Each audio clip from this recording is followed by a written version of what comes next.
సాధారణంగా మనమేమనుకుంటామంటే హవ్వ ఒక్కతే ఉన్నప్పుడు సాతానుడు వచ్చి శోధించాడేమో అని నేను ఇప్పుడు దాకా అనుకున్నాను. అది మనకు క్లియర్గా లేదులేండి, ఒక్కతే ఉన్నప్పుడు వచ్చిందో లేకపోతే సాతానుడు ఒక్కతే ఉన్నప్పుడు వచ్చి శోధించాడో లేకపోతే ఇద్దరు ఉన్నప్పుడు, అది మనకు క్లియర్గా లేదు. కానీ ఆ దైవభక్తుడు ఏమని రాశాడంటే అదేమి క్లియర్గా, అదేమి అథెంటికేటివ్గా లేదు. ఏంటిదంటే హవ్వ ఒక్కతే ఉన్నప్పుడు సాతానుడు వచ్చి శోధించాడు అన్నట్టుగా లేదు. ఆదాము నోరు మూసుకున్నాడంట.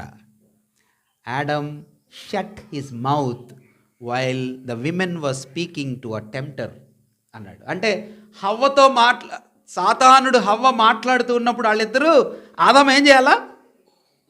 మధ్యలోకి వెళ్ళాలా, ఇంటర్వ్యూన్ అవ్వాలా, వాళ్ళిద్దరి కాన్వర్జేషన్ని బ్రేక్ చేసి ఏం మాట్లాడుతున్నావు అనాలా. కానీ ఈయనేం చేశాడంటే మౌనంగా ఉన్నాడట. నాయకత్వాన్ని, బాధ్యతని ముందు నీకు కదా చెప్పింది.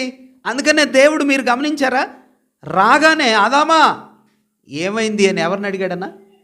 ఆదాముని అడిగాడు. అంటే నువ్వు పెద్దడివి కదా, నీది కదా బాధ్యత, నువ్వు కదా జాగ్రత్తగా చూడాల్సింది, నువ్వు చెప్పిన నీకు అప్పగించిన దాన్ని నువ్వెందుకు చేయలేదు అన్నట్టుగా దేవుడు ఆదాముని అడుగుతున్నాడు. అంతేగాని హవ్వ తక్కువ ఆదాము ఎక్కువ కాదు.